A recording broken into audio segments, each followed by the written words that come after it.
What is one of your great achievements? In this video, I'm going to be sharing with you one of my achievements and the simple thing I did to achieve something really great.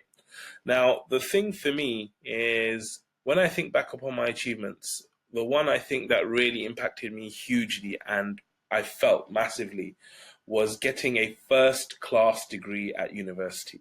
Now, this is something that a lot of people don't know, but it's something that I feel came quite easily. And I'm going to tell you why that happened. But before I do that, at that time, a first class degree was something very special because only 10% of people were getting a first class degree. It's something that really, really helped me to kind of get a job and do many things later on. But there's a secret that I basically use, and I think you can use the same thing, and that is to play to your strengths. Play to your strengths. This is how I got my first. I know it sounds very nerdy and geeky, but when I first joined university, they sent us a module handbook, right? And I know most people probably just threw it away, didn't do anything with it.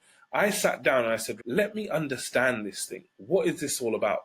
I'm trying to get a first class degree. In order for me to do that, what do I need to do? So I looked through the handbook and it said, you need to get this many modules at a first. And then I thought, okay, my degree is modular, which means that I can pick and choose different modules as long as they're within different boundaries, and I can do anything I want. So I thought, great, this is fantastic. So I sat down and I thought, what are the things that I'm really strong at? What are the things that I do really well at? And then what are the things that I'm very weak at and I want to avoid? And through that, I came up with two lists: the kind of modules I want to do and the kind of modules I've got to run away from. And because I had studied in Pakistan recently, mathematics was a very strong thing for me. So what I did is I chose lots of modules which were to do with mathematics or statistics or economics, anything to do with modules that included numbers.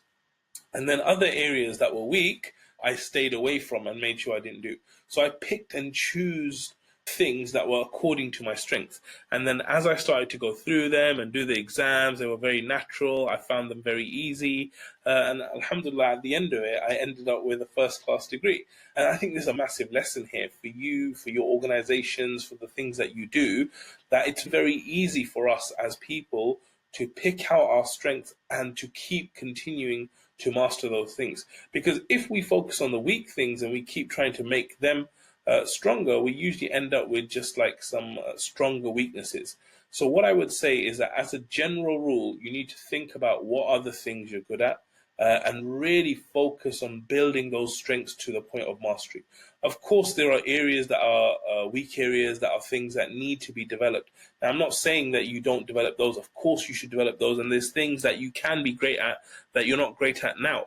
All I'm saying is that when you're doing a task, think about what you're trying to achieve. Think about what strengths you need to achieve that, and then go off and develop the other areas as well. I hope this helped you to become better, inshallah, and to go out and get first class results in whatever you do.